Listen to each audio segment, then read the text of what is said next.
t'arrête tout de suite. Non, t'es pas bizarre parce que t'as besoin d'être seul, t'aimes ça passer du moment à chiller, à être juste avec toi-même. Et même au contraire, t'es pas bizarre non plus si par moment, justement, t'as de la misère avec ces moments d'être avec toi-même, puis que tu te dis, mon Dieu, c'est bien intimidant de m'arrêter puis de passer du temps avec moi-même. J'en parle avec la psychologue Geneviève Beaulieu-Pelletier qui vient nous parler justement de la solitude. Elle a écrit un livre, Trucs de psy. C'est des trucs pour s'aider soi-même. Puis elle a consacré d'ailleurs un seul chapitre à la solitude. Fait qu'on va vraiment jaser de ça de fond en comble, discuter trucs et astuces. Justement, si je suis quelqu'un qui a plus tendance à ressentir de la solitude, comment je peux sortir de cette souffrance-là, mais également si moi je veux apprendre à être bien tout seul, comment je peux faire ça concrètement? Ça commence par où? Comment qu'on fait tout ça finalement? Fait que sans plus attendre, je vous laisse avec la suite de l'épisode. Bonne écoute! Merci beaucoup, Geneviève, d'avoir accepté notre invitation à venir au balado C'est dans ta tête. Aujourd'hui, bien, on a le plaisir de t'accueillir pour parler de la solitude. Puis, avant qu'on rentre dans le vif du sujet, justement, tu as plusieurs chapeaux. Fait que j'aimerais ça que pour les gens qui te connaissent peut-être pas, que tu présentes un petit peu qu'est-ce que tu fais dans la vie et pourquoi la solitude, justement, c'est quelque chose qui t'intéresse. Ben, écoute, à la base, je suis psychologue clinicienne.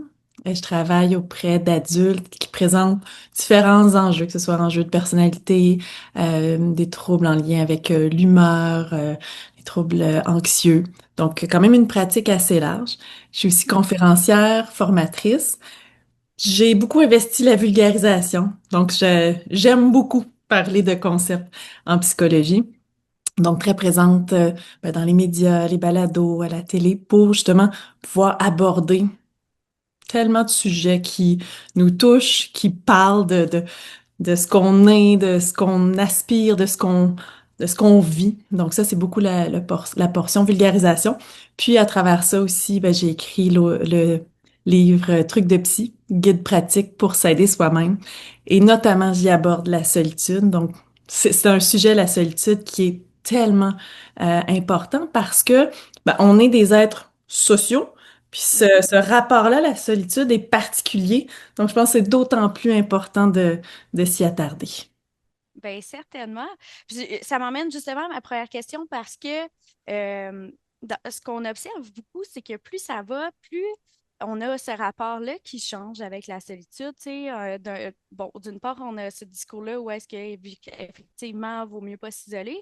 Mais chez les gens, notamment trentaine, quarantaine, ce qu'on remarque, c'est que ce besoin-là, entre autres, d'être en couple, de partager une vie commune, amoureuse avec quelqu'un, est peut-être pas nécessaire, ou même d'habiter avec conjointe, c'est quelque chose qui s'en vient moins un besoin. Puis on se sent plus à l'aise, par exemple, d'avoir chacun notre chez-soi.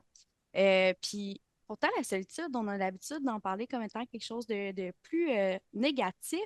Mm. Mais est-ce que être seul veut nécessairement dire être malheureux ou être malheureuse? J'adore cette question-là parce que ça nous permet vraiment là, de bien asseoir les concepts. Puis justement, dans le truc de psy, je prends le temps de regarder ces chapitres 12 sur la solitude, de Mhm. décortiquer tout ça. Être seul, se sentir seul, être isolé, puis ressentir de la solitude, on doit vraiment là, de regarder chacun de ces concepts-là. La solitude comme telle, c'est le fait de pas se sentir suffisamment connecté aux autres. Mhm. Donc, on va souvent parler, on va se dire, je souffre de solitude. En fait, c'est qu'ici, j'aimerais me sentir plus connecté aux autres, donc je me sens seule. Ça, c'est à distinguer de l'isolement. Être isolé, donc je peux par exemple habiter en région éloignée ou dans Mhm. un endroit où justement il y a moins de gens autour.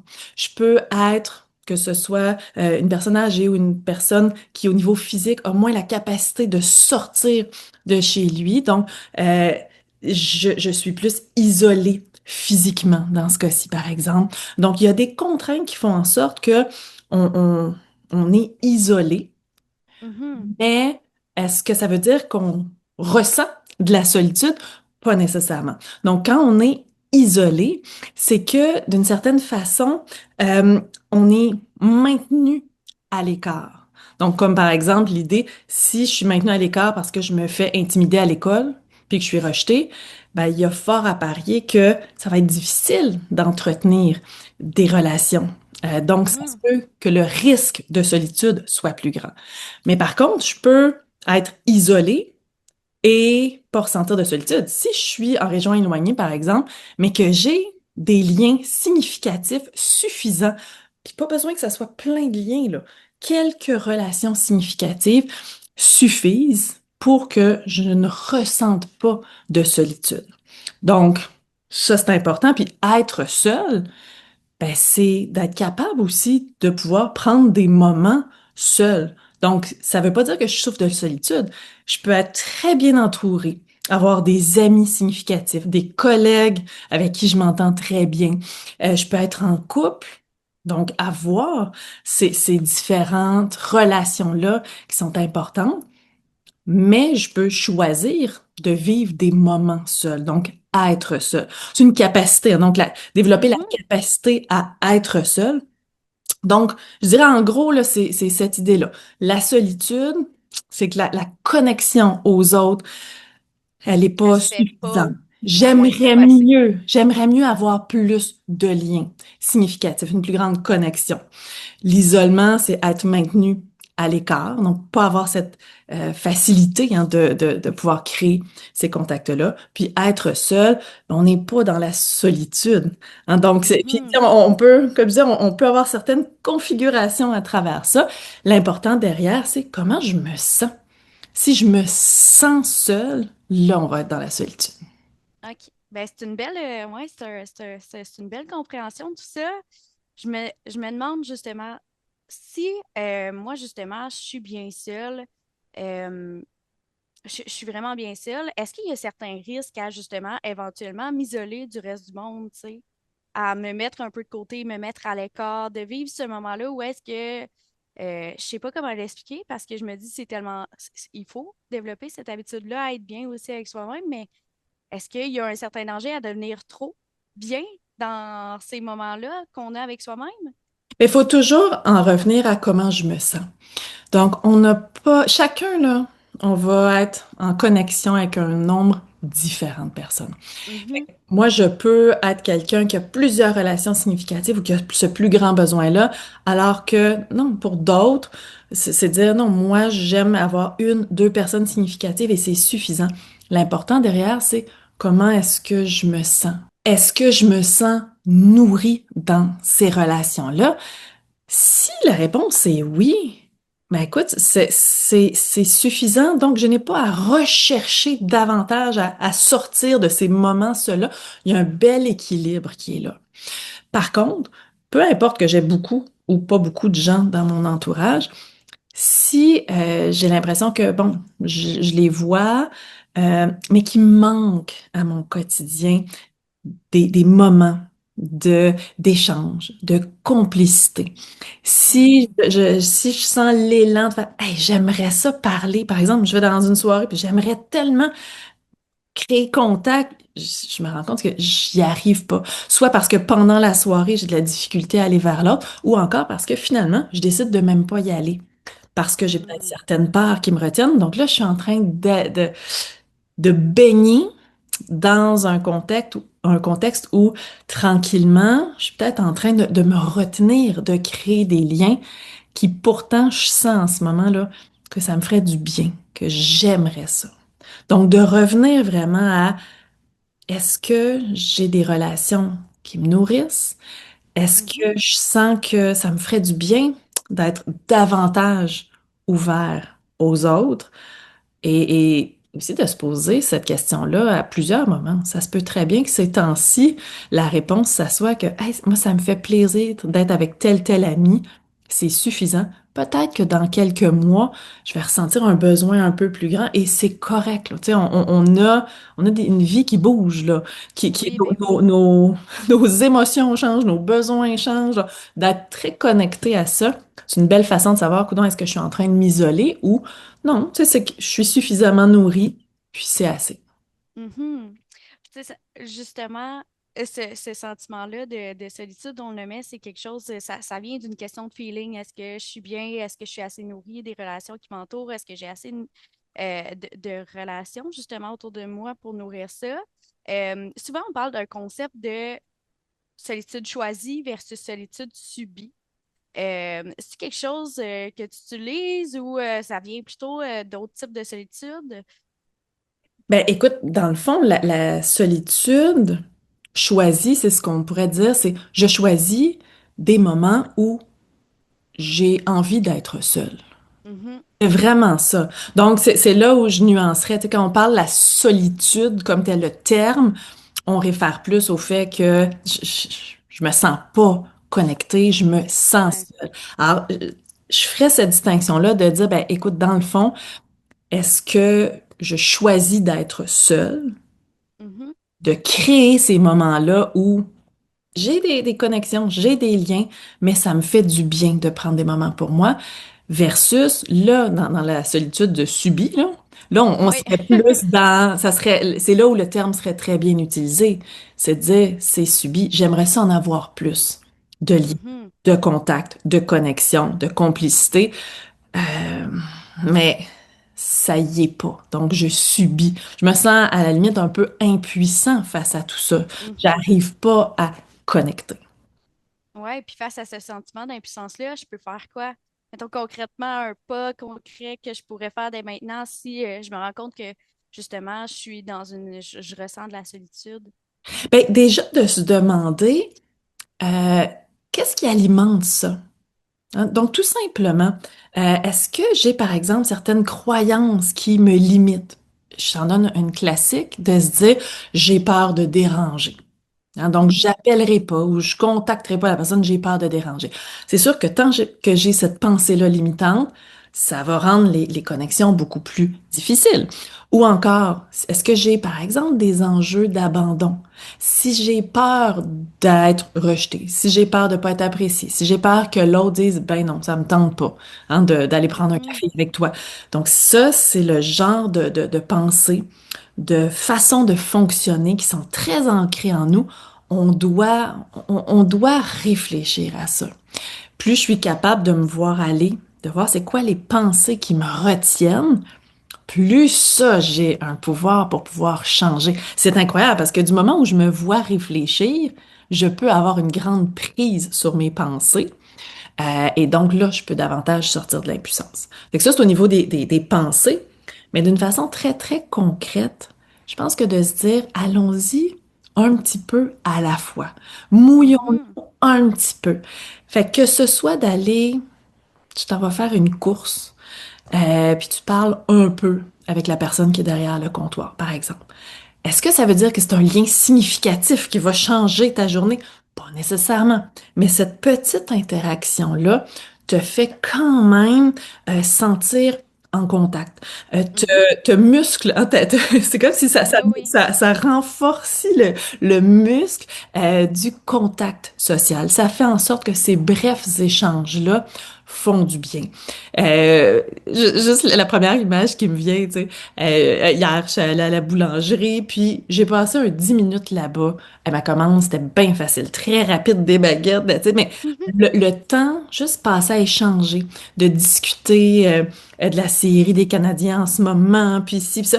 Juste ça, de part et d'autre, je ne connais pas la vie de l'autre personne, puis bon, je connais évidemment ma vie, mais ce bref moment-là est nourrissant. On Ben rit à oui. travers ça, on se raconte différentes choses. Et est-ce que ça fait en sorte que ça change complètement la journée? Pas nécessairement, mais ces petits contacts-là peuvent sortir un peu de cette lourdeur-là du sentiment de solitude. Fait que je dirais commencer petit, dans des petits échanges, contacter une personne proche de nous, que ça fait peut-être longtemps, juste pour hey, prendre des nouvelles, relancer pour aller marcher avec quelqu'un, peu importe, des petites choses, ça fait déjà une différence. Puis si on se rend compte que notre réseau est plus limité Mhm. et Ouais. on veut davantage s'ouvrir, ben bon. j'ai envie de dire, ben déjà, de commencer par sortir de chez soi, c'est un départ. Faut rencontrer, faut être Mhm. capable de voir. On peut utiliser les plateformes qu'on a à notre disposition, tu sais, via les réseaux sociaux, par exemple. Il y a de plus en plus aussi de sites de rencontres d'amis. Donc, il y a les sites Ben de oui, rencontres amoureux, mais d'amis aussi. Faut pas hésiter parce qu'on est plusieurs, hein, à vivre tellement de situations, puis il y en a plusieurs à travers ça qui veulent avoir des contacts, qui veulent ben oui, oui, oui, oui, oui. développer des nouvelles relations. Donc, on est deux, trois, quatre, peu importe, à avoir cette même aspiration-là. Donc, ça peut être intéressant de pas hésiter. Mais c'est ça, j'en reviens à l'idée que si on a des blocages, si on a des pensées qui nous limitent, on n'a pas le choix d'aller Les challenger un peu. ouais, les challenger, tout à fait. Puis ces pensées-là, on peut les challenger comment, tu sais, comment est-ce que je peux me rendre compte de prime abord que j'en ai peut-être de ces pensées limitantes-là? Ça pourrait ressembler à quoi? Puis si je veux me dire, bon, ben, j'aimerais ça travailler là-dessus parce que c'est un frein à ma création de liens. Comment je fais ça? Comment je commence, là? Parce que c'est souvent ça l'enjeu, là, c'est de commencer, là. Ben, tout à fait. Ben, écoute, il y a plusieurs questions qu'on peut se poser. Je te ramène au chapitre truc de psy parce que Mhm. je propose des exercices pratiques, des questions OK. très claires qui nous permettent de réfléchir à cette solitude-là. En gros, c'est quoi? Ben, c'est de commencer par être capable de s'observer. C'est d'être capable de se dire, ben, écoute, je vois mon pattern. Je vois que j'ai tendance, par exemple, à avoir de la difficulté à aller vers les autres. Ou encore, moi, c'est peut-être le pattern de dire, je commence, mais là, après une première ou une deuxième fois que je rencontre quelqu'un, là, je me dénigre, je me dis que je l'ai pas le tour pour être en Mhm. contact avec les autres. Donc, on essaie d'identifier nos patterns. On essaie de mettre en mots ce qu'on ressent, parce que des fois, ça va juste rester pas clair, tu sais. Mais Ouais. si je parle à quelqu'un, est-ce que je peux prendre le temps après de me demander, ben, comment ça s'est passé pour moi? Est-ce que je me suis sentie inconfortable? Si oui, qu'est-ce qui m'a fait sentir inconfortable? Qu'est-ce que je me dis dans ce temps-là?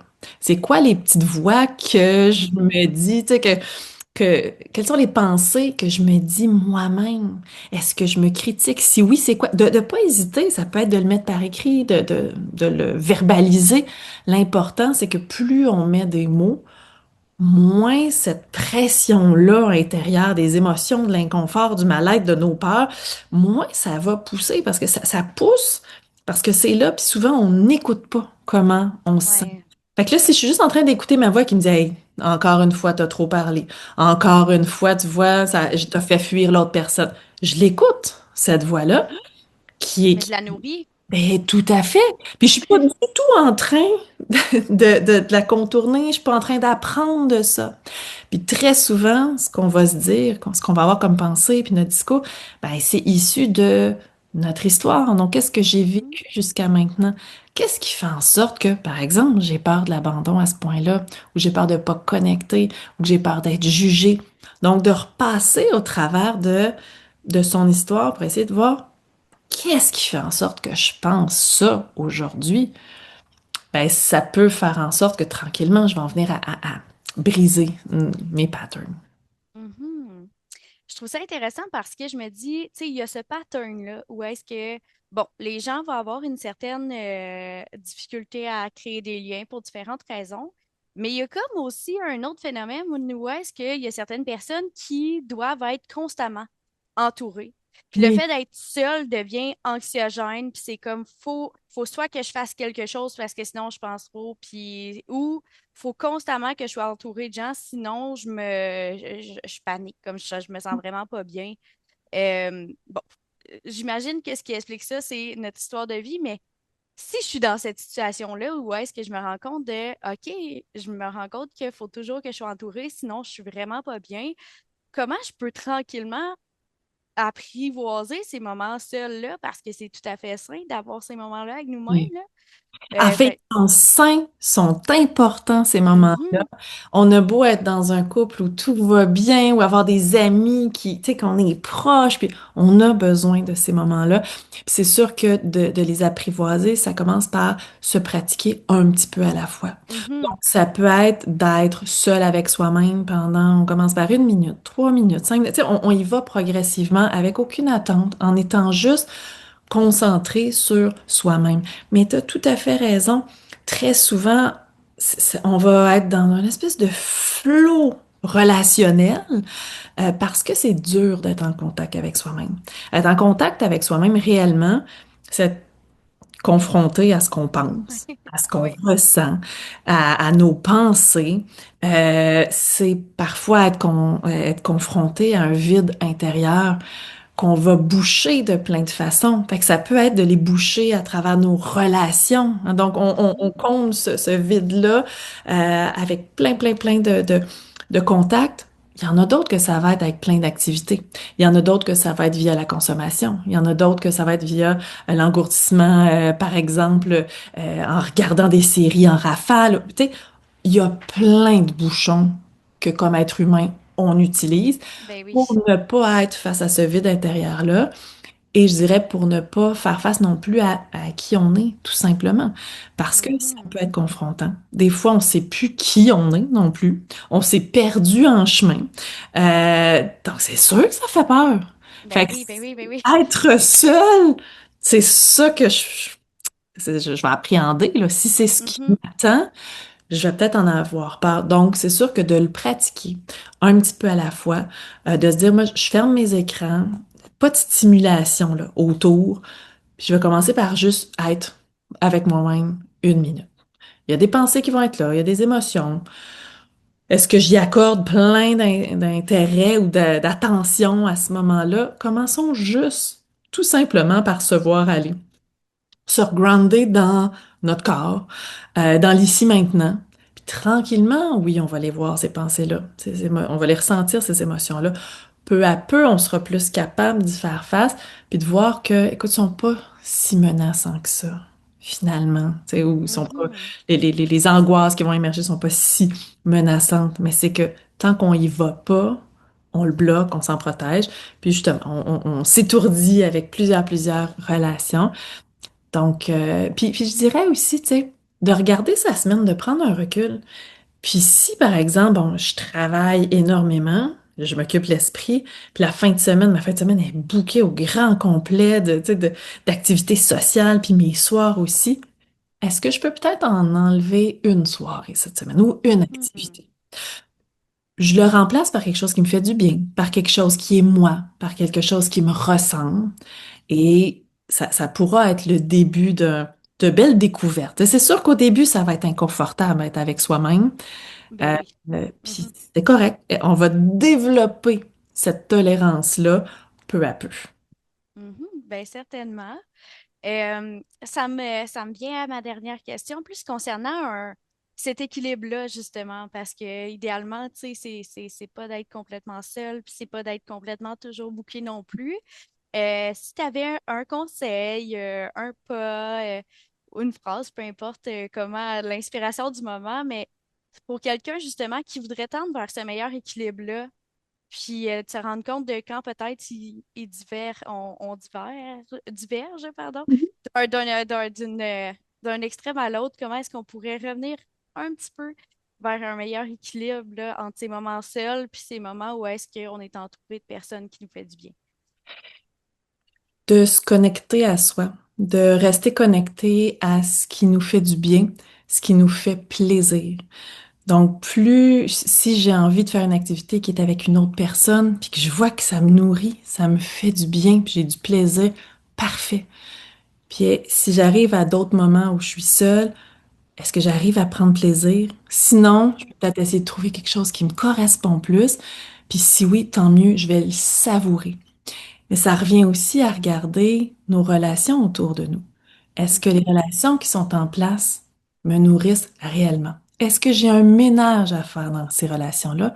Est-ce que parfois, par exemple, je suis auprès de personnes, mais je me sens profondément seule? Donc, imaginons si je suis en couple, je suis avec quelqu'un, mais ça se peut que je souffre de solitude. Donc, c'est tout le concept d'être seul en présence d'une autre personne. C'est important que je regarde ça dans mes relations autour. Est-ce que quand je suis avec l'autre, je me sens réellement connectée ou je me sens seule? Donc, il y a peut-être du ménage aussi au niveau relationnel qu'on a à faire. Absolument. Je pense qu'il faut aussi se rappeler qu'il y a une normalité à être seul aussi à certains niveaux, puis ça veut pas dire nécessairement d'être malheureux, puis c'est pas utopique finalement d'être bien, puis ça fait juste partie de nos besoins personnels. Ben, tout à fait, c'est une belle capacité, c'est d'arriver à se faire confiance aussi. Plus je vis aussi des moments seuls, plus je suis capable de voir que je peux fonctionner seule. C'est un très bel espace. Être seul, c'est se créer un espace qui va être un espace où je vais pouvoir réfléchir, je vais pouvoir prendre des décisions. C'est un bel espace de créativité aussi, où c'est moi qui occupe cet espace-là. Donc, c'est très, très beau. C'est à valoriser aussi Absolument. à travers nos contacts sociaux. Absolument. Ben, merci beaucoup, Geneviève. Ça a bien fait la différence entre justement cette solitude-là, être bien seule. Puis je pense que on est venu normaliser certains concepts, puis également mieux saisir comment est-ce on peut se retrouver selon où est-ce qu'on se situe actuellement dans le moment présent. Pour les gens qui sont membres chez nous, ben, on se retrouve pour la question exclusive, qui est un nouveau concept en fait chez nous. Donc, dans votre espace membre, vous allez avoir une question exclusive où est-ce qu'on va développer un petit peu plus loin la thématique d'aujourd'hui. Sinon, ben, pour tout le monde, ben, on se retrouve le mois prochain. Merci beaucoup, Geneviève. Ça a été un plaisir. Merci à toi.